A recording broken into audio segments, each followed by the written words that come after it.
Hello, welcome to Toyota of Orange. I'm Sean Cutts. Today, I'm going to give you a technical tip on how to replace your wiper blades.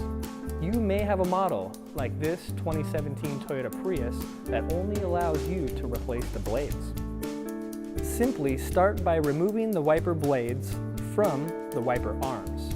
You do this by lifting the arms up and pressing the square button located on the broadest part of the wiper blade.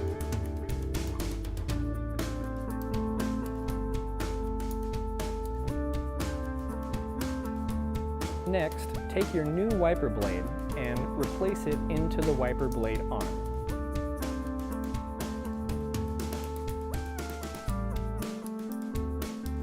Then, place the arm gently back down to the windshield.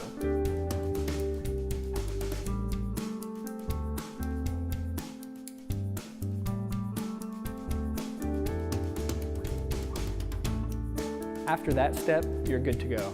I hope you enjoyed this Toyota of Orange technical tip. Have a wonderful day.